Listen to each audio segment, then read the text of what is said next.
Ketegangan memanas. Ancaman perang bergema.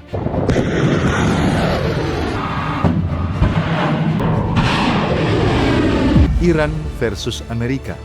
Banyak orang bertanya, apakah ini puncaknya?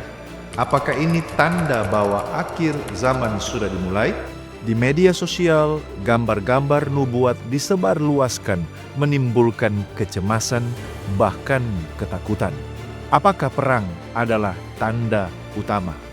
Jika Anda cemas melihat berita dunia belakangan ini, Anda tidak sendirian. Tetapi, apakah Alkitab benar-benar mengajarkan bahwa perang negara adidaya adalah tanda utama akhir zaman? Kita akan bedah bersama. Apa kata Yesus secara spesifik?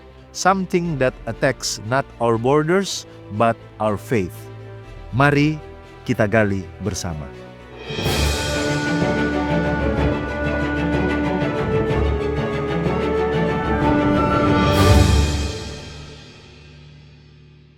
Apa kata Yesus tentang perang di dalam Matius 24? Mari kita mulai dari sumber utama ajaran tentang akhir zaman dalam Perjanjian Baru, yaitu khotbah Yesus di Bukit Zaitun. Tercatat dalam Matius 24. Murid-murid bertanya kepada Yesus, kapankah itu akan terjadi dan apakah tanda kedatanganmu serta akhir dari zaman ini? Matius 24 ayat 3. Ini adalah pertanyaan yang sama dengan apa yang kita ajukan hari ini. Lalu, apa jawaban Yesus? Apakah dia langsung menyebut nama negara tertentu? Apakah dia menyebut perang Iran atau Amerika? Mari dengar baik-baik jawabannya di ayat 6. Kamu akan mendengar deru perang atau kabar-kabar tentang perang. Namun berawas-awaslah, jangan kamu gelisah, sebab semua itu harus terjadi. Tetapi itu belum kesudahannya. Perhatikan frasa kuncinya, itu belum kesudahannya. Yesus mengakui bahwa perang akan ada, konflik antar bangsa akan ada, tapi dia secara eksplisit mengatakan itu bukan tanda bahwa akhir sudah tiba. Itu adalah awal penderitaan di ayat 8, atau sering diterjemahkan sebagai sakit melahirkan. Analogi sakit melahirkan itu penting. Bagaimana kontraksi itu sakit, menakutkan, dan intens. Tapi kontraksi bukan berarti bayi sudah lahir. Itu berarti proses sedang berjalan. Sepanjang sejarah manusia, perang selalu ada. Perang Dunia Pertama, Perang Dunia Kedua, Perang Dingin, konflik di Timur Tengah selama puluhan tahun. Jika perang adalah tanda utama, maka akhir zaman seharusnya sudah terjadi 1000 tahun yang lalu. Jadi, jika Anda melihat berita tentang Iran versus Amerika, Alkitab berkata, jangan gelisah. Itu bukan tanda utama. Lalu, apa tanda utamanya? Yesus memberikan peringatan pertama sebelum dia berbicara tentang perang. Tanda yang paling menonjol adalah penyesatan atau deception. Kalau kita mundur sedikit ke ayat 4, ini adalah jawaban yang pertama. Yesus sebelum dia berbicara tentang perang, dia berkata, waspadalah supaya jangan ada orang yang menyesatkan kamu. Sebab banyak akan datang memakai namaku dan berkata akulah Mesias, dan mereka akan menyesatkan banyak orang. Perhatikan urutannya. Tanda nomor 1 bukan perang, bukan gempa, bukan kelaparan. Tanda nomor 1 adalah penyesatan. Yesus mengulanginya lagi di ayat 11. Banyak nabi palsu akan muncul dan menyesatkan banyak orang. Kemudian di ayat 24, Mesias-Mesias palsu dan nabi-nabi palsu akan muncul dan mereka akan mengadakan tanda-tanda yang dahsyat dan mujizat-mujizat sehingga sekiranya mungkin mereka menyesatkan orang-orang pilihan juga. Mengapa ini lebih berbahaya daripada perang? Perang menghancurkan tubuh, tapi penyesatan menghancurkan jiwa. Perang terlihat jelas, tapi penyesatan seringkali halus, membungkus diri dengan baju agama, bahkan memakai nama Yesus. Apa bentuk penyesatan ini di zaman sekarang? Ini bukan hanya tentang seseorang yang datang berkata, "Saya Tuhan," tapi lebih luas daripada itu. Yang pertama, pengajaran yang menyimpang. Injil yang diubah agar sesuai dengan keinginan manusia. Injil kemakmuran tanpa salib. Injil toleransi tanpa kebenaran. Yang kedua adalah otoritas palsu, yaitu figur spiritual yang mengklaim memiliki wahyu baru yang bertentangan dengan Alkitab. Dan yang ketiga adalah spiritualitas tanpa kebenaran, mengutamakan pengalaman emosional di atas doktrin Alkitab yang sehat. Yesus menekankan ini sebagai tanda utama karena di akhir zaman tantangan terbesar umat Tuhan bukan lagi pedang Roma atau tentara musuh, melainkan kebingungan spiritual.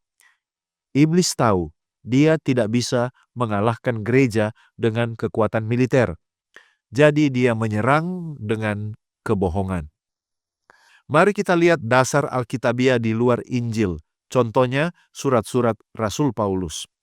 Apakah hanya Yesus yang berkata demikian? Mari kita lihat tulisan Rasul Paulus. Ini penting untuk menunjukkan konsistensi pesan Alkitab. Dalam 2 Tesalonika 2 ayat 3, Paulus menulis, "Janganlah kamu memberi diri disesatkan orang dengan cara bagaimanapun juga, karena sebelum hari Tuhan tiba, haruslah datang murtad dahulu dan haruslah muncul manusia durhaka." Kata kuncinya lagi adalah jangan kamu memberi diri disesatkan. Paulus menghubungkan akhir zaman dengan murtad atau apostasi, yaitu meninggalkan iman yang benar. Di 1 Timotius 4 ayat 1 dikatakan, "Tetapi Roh dengan tegas berkata bahwa di waktu-waktu kemudian orang akan murtad, lalu mengikuti roh-roh penyesat dan ajaran setan-setan."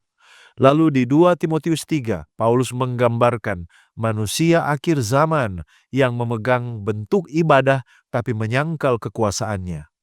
Bahkan di kitab Wahyu, salah satu tokoh utama akhir zaman bukan hanya binatang politik, tapi juga nabi palsu, Wahyu 13 dan Wahyu 16. Nabi palsu ini melakukan mujizat untuk menyesatkan penghuni bumi. Jadi, baik Yesus, Paulus, hingga Yohanes adalah sama. Perang itu adalah konteks atau latar belakang yang menyakitkan, tetapi penyesatan spiritual adalah tanda identitas dari akhir zaman. Jika kita sibuk menghitung tank dan rudal antara Iran dan Amerika, tapi kita diam saja ketika kebenaran Alkitab dikompromikan di gereja kita sedang melewatkan tanda yang sebenarnya. Kita seperti orang yang sibuk memperhatikan asap, tapi lupa bahwa apinya ada di dalam rumah. Jika demikian, bagaimana kita harus bersikap?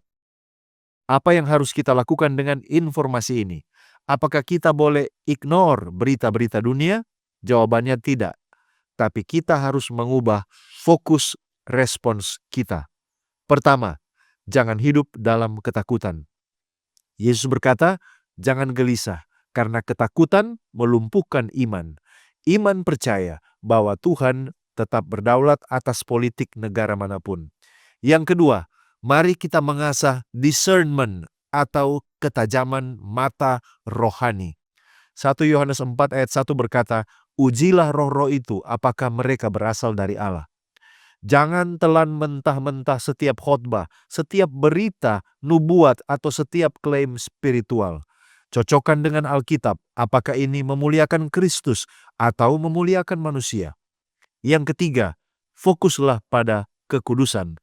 2 Petrus 3 ayat 11 mengingatkan, karena segala sesuatu ini akan hancur, bagaimana kamu harus hidup dalam kesucian dan kesalehan?